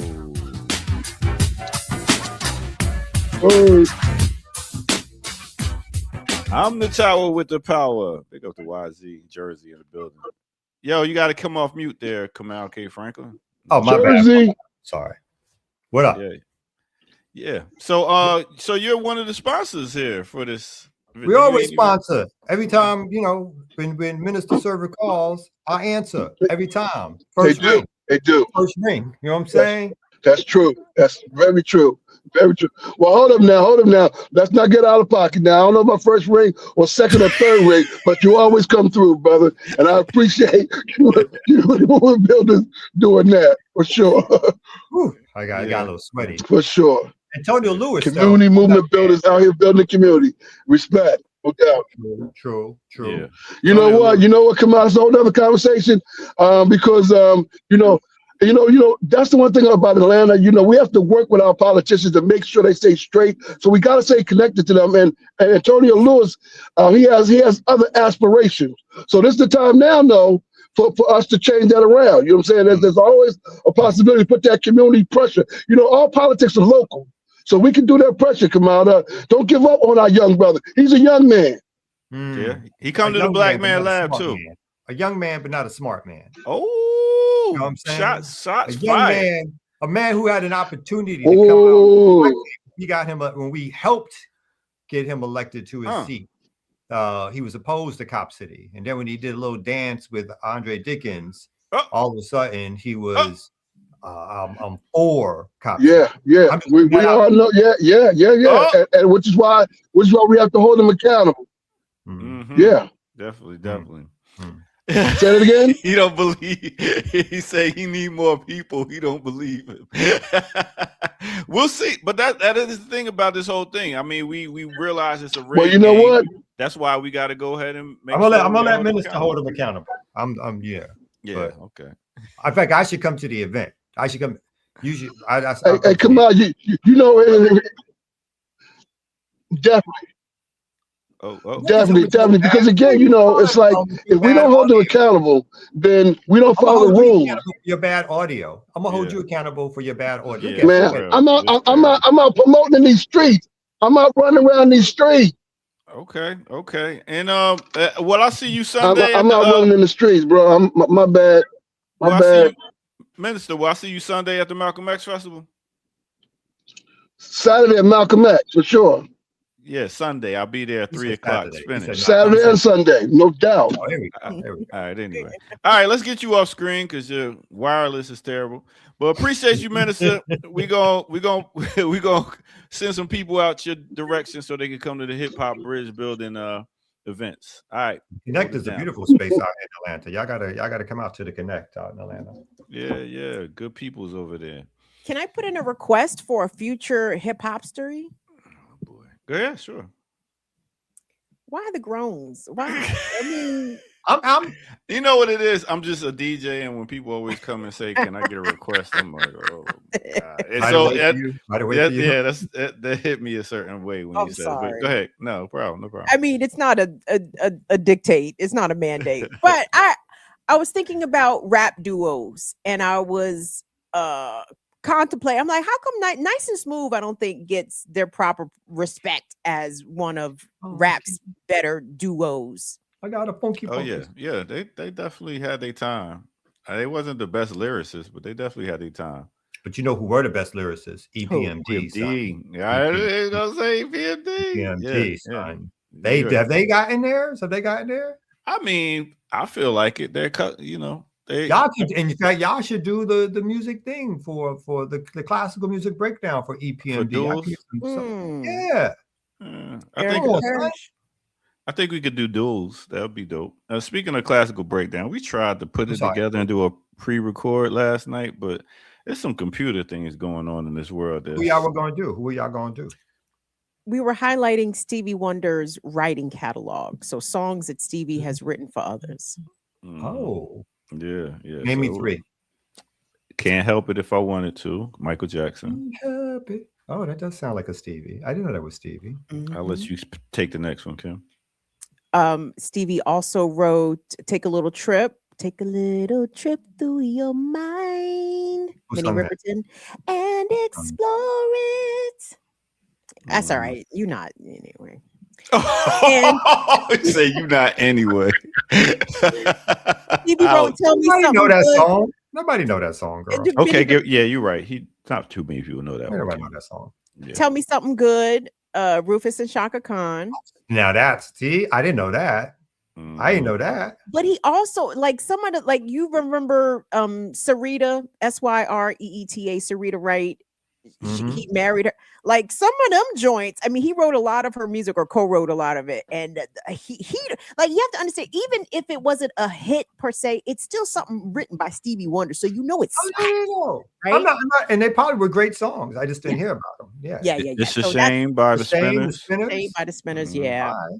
Yeah, somebody say EPMD were not the best lyricists. I Knick Knack Paddywhack, give a dog a bone. Nah, don't give him nothing but a microphone. I mean, I wasn't gonna say nothing. I was gonna let it ride, but we let a lot of people slide just because we was happy. Because we opened up with that. So what? That's just an opening line. That's just an opening line to get down to the more serious stuff.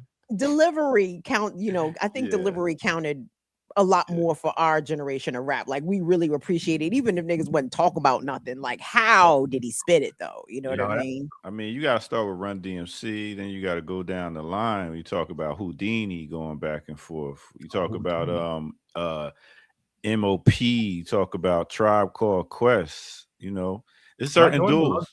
Yeah, certain duels that really know how to do the back and forth style. I thought Five Dog carried Tribe though. Yeah, you go with that shit. That's exactly why. What? It's not true. Fife, come on. Fife was the breakout star. I don't care. Q. I wasn't always down with the abstract. See the abstract rap. I was like, what? What is he saying? What is he? God. I'm saying though, Q-Tip has some banging solo joints. Vibrant Thing is a classic, son. I know. I mean, I'm not even. I'm gonna start busting on your couch and you got Siemens furniture. Come on, that was hard. That was hard. Dope. Come on, yo. Come on. When you first heard that, you were like, "Oh shit!" Yeah. That line didn't make sense to me until I went to Philadelphia and actually saw. See, that is another thing called Siemens Furniture. I said, "That's what Mike was talking about." Yeah, well, it is a regional thing. That is very true. Yeah, it is. It's like there's a real Siemens Furniture. Oh shit! Okay. Get it? Yeah, get it. That's why. Yeah, he was like, "Oh." It's classic. And then we got to look at Styles P and Kiss. Like their back and forth style is ridiculous. Okay. Do we have to well, you're not a hip hop head like that. You wouldn't know. But listen, where we want to go next? Did you say you pull us a story you wanted to talk about? Come out or no? I did. You know what's happening right now? There's a big. What we are not talking about is, Trump is in China for a summit. So real quickly, this particular article says YZ doesn't need a deal with Trump. That's his name, YZ? No. Did I say? Yes. You said YZ. I said YZ? Yeah, because you heard Power to Power, YZ. I played that song. Go ahead. No problem. It's hard to pronounce. How do you even pronounce that shit? Let's be real. X, XI. Whoa. Kim, is it a Z? Xi Jinping. Xi Jinping, yeah. I was close. X is a Z? Whoa. Yes, for our purposes. Anyway, Xi Jinping met President Trump last year. The Chinese leader wielded his country's control over critical minerals in a strong posture that helped nudge Trump to agree to a year-long trade truce. This week, when Xi hosts the American president in Beijing, he will have another powerful card to play, the war in Iran. Going back to the conversation we were having, says while the United States has been at war, Xi has been calling for peace and receiving foreign dignitaries from the Gulf and Europe, seeking to help end the crisis. Just before the U.S. president's visit, the Iranian foreign minister traveled to Beijing. It says that the Iran issue actually helps, as the quote, helps China, said a prominent economist. China, he said, has important economic leverage over Tehran that it could be willing to use in pursuit of goals it cares more about. Chief among them, prying the United States away from Taiwan and the self-governing island Beijing claims as its own.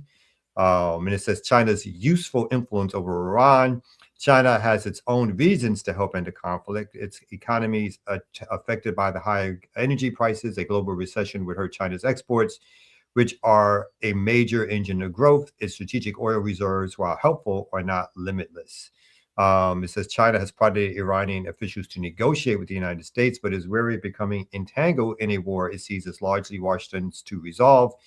Even if it won't get involved militarily, though, China may be willing to work with the United States on the reopening of the Straits of Hormuz, a key sea route through which as much as 40% of China's oil imports are shipped.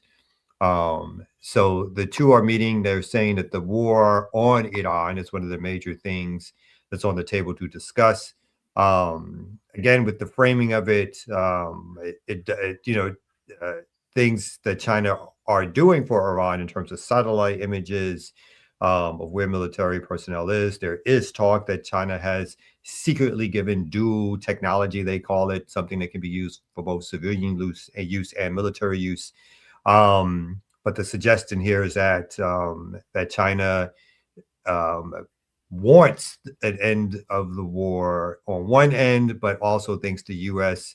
Has put itself in an unwise position by starting this war and exposing the fragility of its empire. And so those are supposed to be some of the talking points. Trump trying to push China to convince Iran to end the war because China buys the majority of Iran's oil at this stage. And so some of that dance is happening as we speak, as what's being said as the two most powerful men in the world are meeting in a summit in China. So a couple things. Who wrote this article? What's the outlet? The New York Times article. Oh, of course. Yeah. Makes fucking sense. I despise this framing that China can use its influence over Tehran in order to hasten the end of the war. Bitch, Beijing and Tehran is chilling. They like this, okay? The Strait of Hormuz is closed to everybody but China, right? Not everybody, being hyperbolic there, but I am under the impression that China can move their ships freely and as much as they want to through the Strait of Hormuz. And through different reporting, I've seen that they are doing just that. And that even the U.S. naval blockade, when this Chinese allegedly, again, it's hard to source and verify things that I see online. So I could be full of shit. But I mean, the Chinese oil tanker empty was coming into Iranian ports being allegedly, escorted by Chinese military ships and shit. And the U.S. naval blockade had to stand down. What you going to do? Blam on China? I don't think so. Mm-hmm. So all of this talk about can China urge Iran to blah, blah, blah. No, Trump is coming there on his knees. All right. He had to bring his little dork squad, Elon Musk, Tim Cook, another dork, bringing the dork squad with him to China. They said that Xi Jinping normally would meet and greet world leaders when they arrived in Beijing. He didn't even show the fuck up.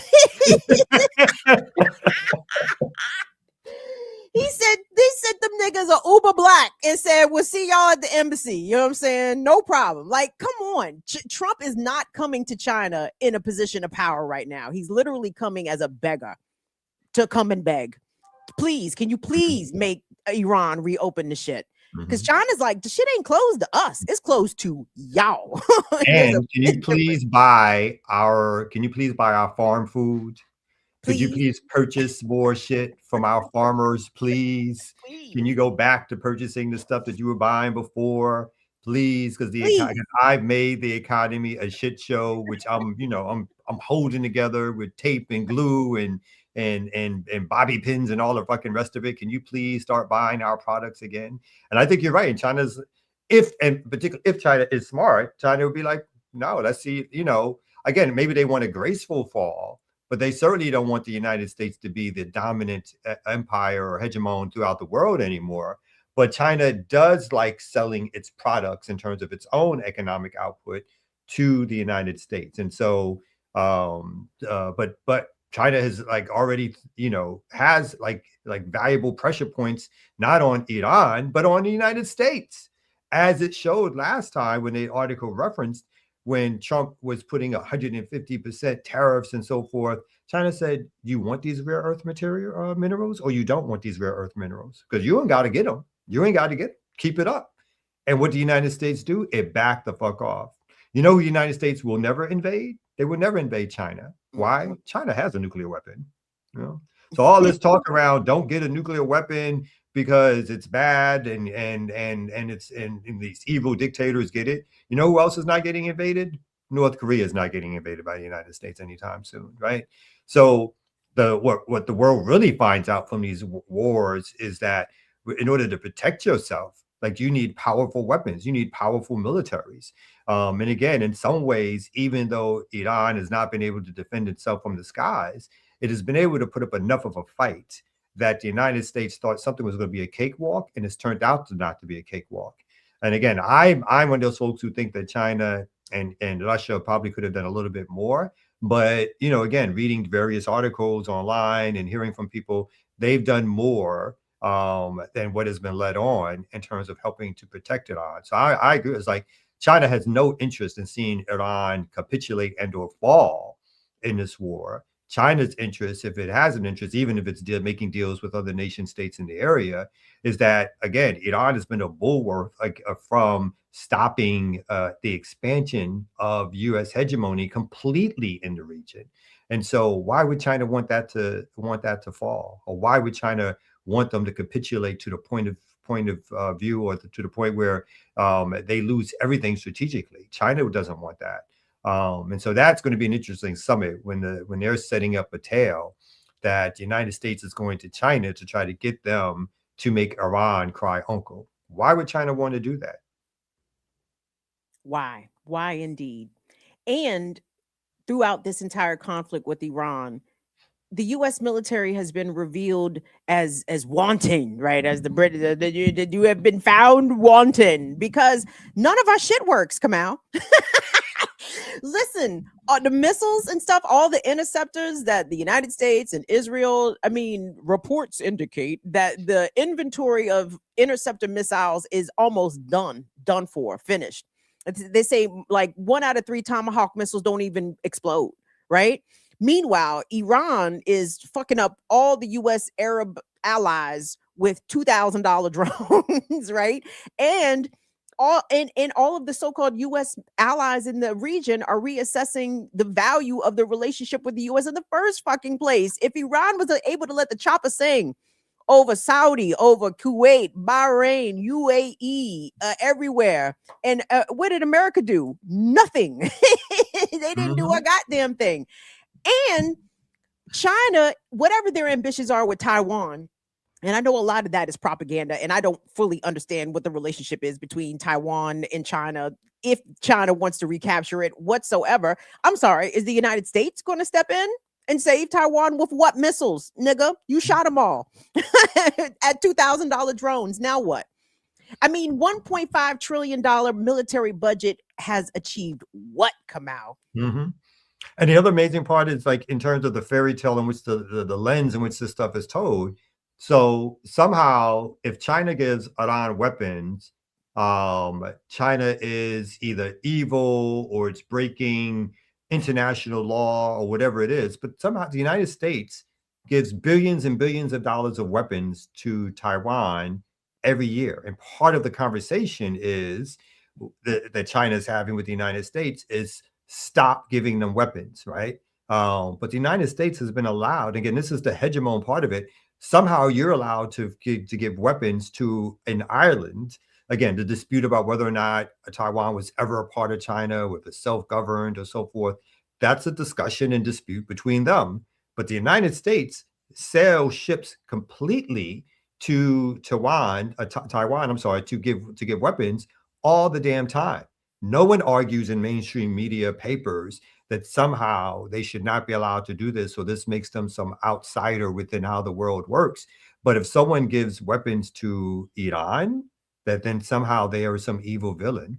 And I think you're completely right. Notice that during this war, that the United States came to a ceasefire with Iran. Why? And Israel is no longer bombing Iran, right? Israel is bombing Lebanon. It is bombing Syria. It is bombing the West Bank and Gaza, because those countries cannot defend themselves. Every time Iran struck one of the other Middle East nations, they didn't strike back at Iran because they don't want that smoke from Iran.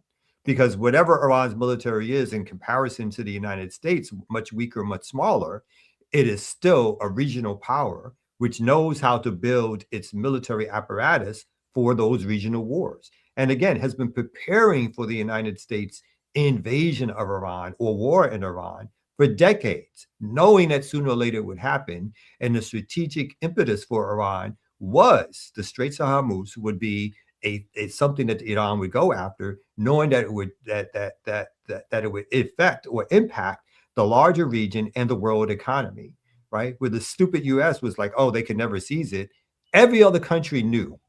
Every other country knew. That's why those other countries in some ways were trying to negotiate for them not to do this.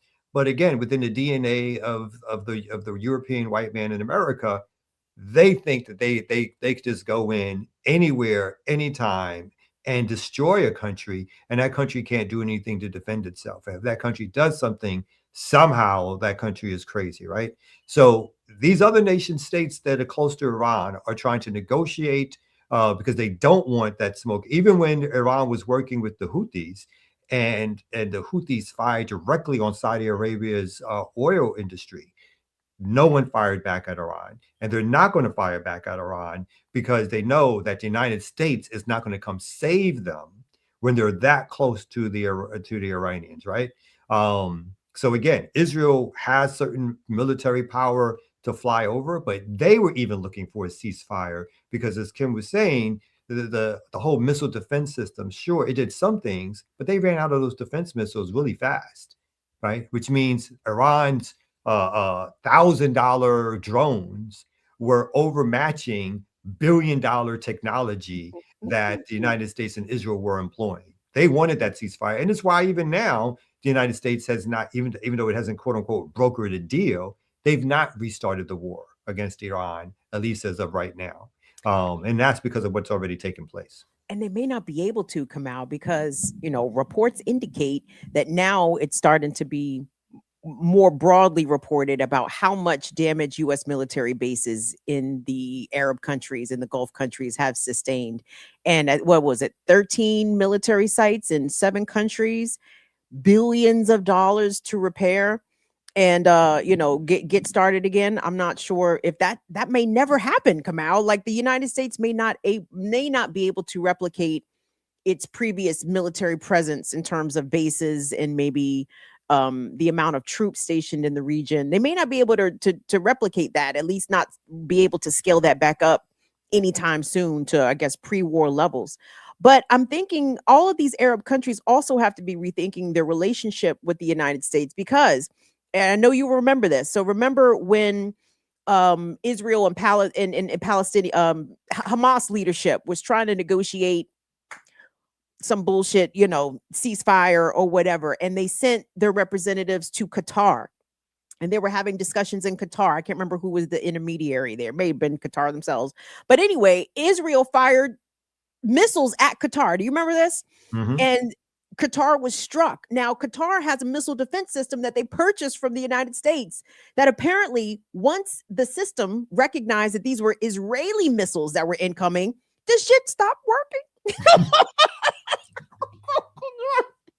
Can you imagine your fancy multi-billion-dollar missile intercept system? All them Israeli missiles, nope, it's shut down. Come out. They're gonna bomb. Yep, they bomb you. Yeah.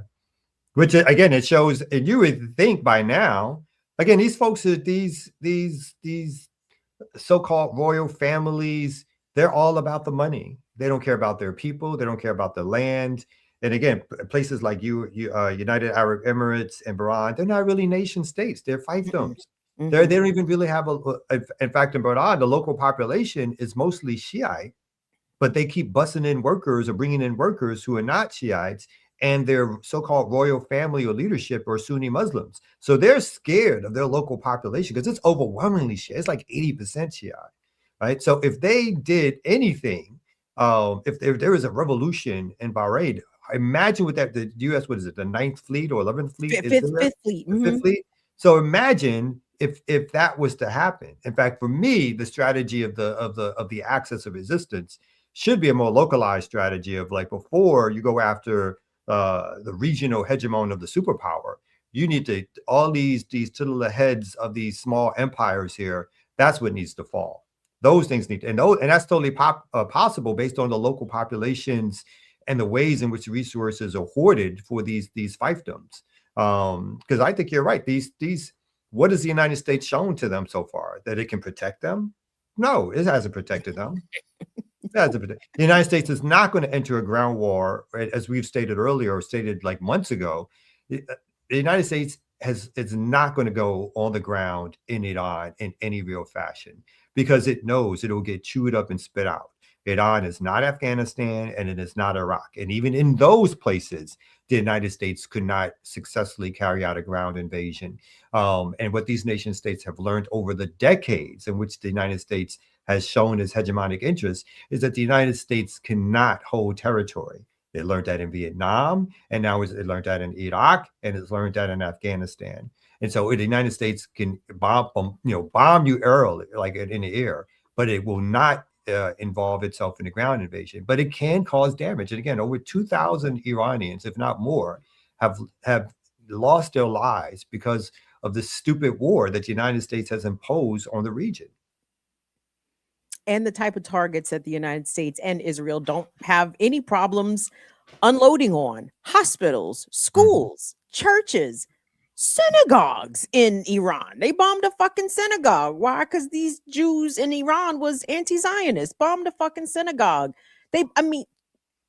This evil of this empire knows no bounds. And I'm hopefully glad that not to say the rest of the world wasn't aware of it, but I even think like Europeans are turned off.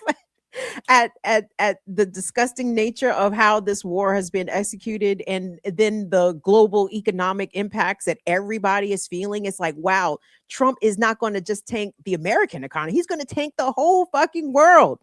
Kamal, is he really? Let's do the Dark Vader in the flesh.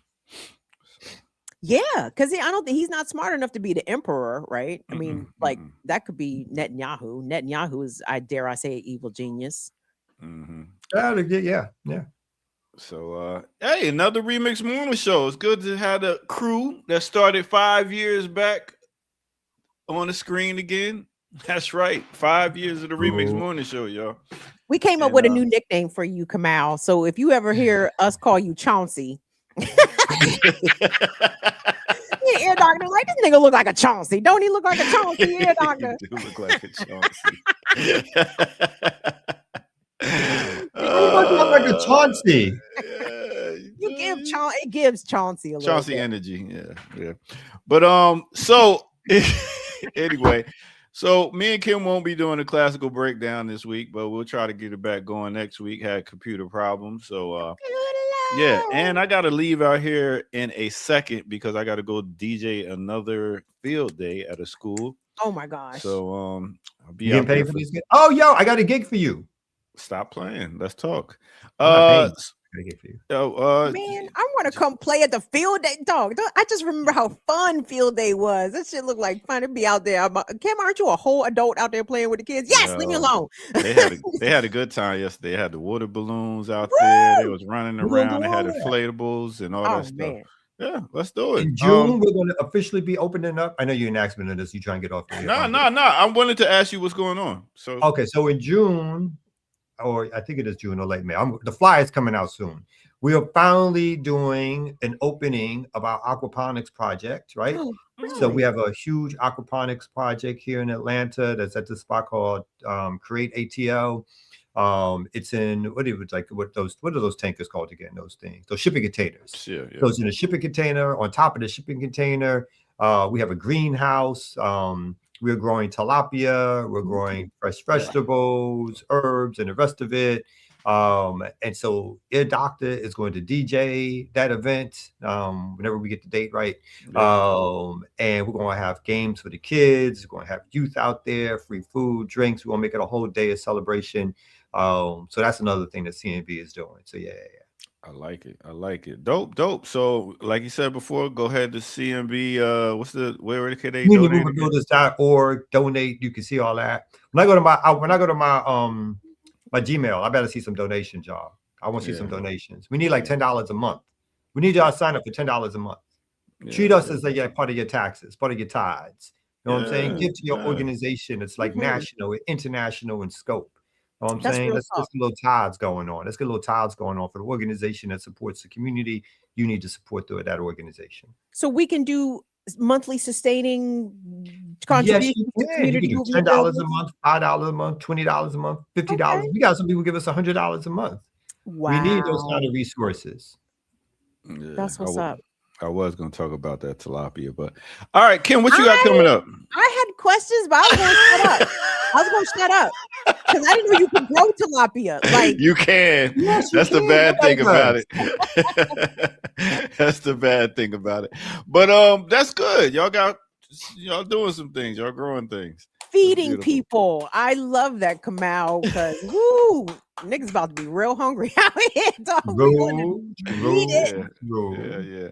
All right. So make sure y'all tune in tomorrow morning at 8 a.m. for some more of the Remix Morning Show. And go out there and make some things happen in your life, y'all. Kim, anything coming up your way? I'm gonna take your advice. I'm gonna go out and try to make some things happen in my life. That's my goal. Thank you, Ear Doctor. Words of wisdom and motivation. All right, big up to Minister Server for following through. Big up to Burn It Down, Kim Brown. Big up to Kamal K. Franklin. Big up to me, the Ear Doctor, and the whole Remix Morning crew and the remixes in the chat room and people out there listening. Thank you all for coming through. We will check y'all out again next week right here on the Remix Morning Show. Peace out, y'all. Black Liberation Media is a collective of Black and African organizers, journalists, academics, and media personalities serving Black and African masses seeking to further grow in their understanding of themselves, their histories, and the African world through entertainment and news. Please continue to like, subscribe, and donate to the channel so we can further serve you and liberate our people. You can also go to blkliberationmedia.org, get some merchandise, and also become a Patreon member and a member from the YouTube. Please do what you can, share, and show your love as we will show ours for you. Black Liberation Media.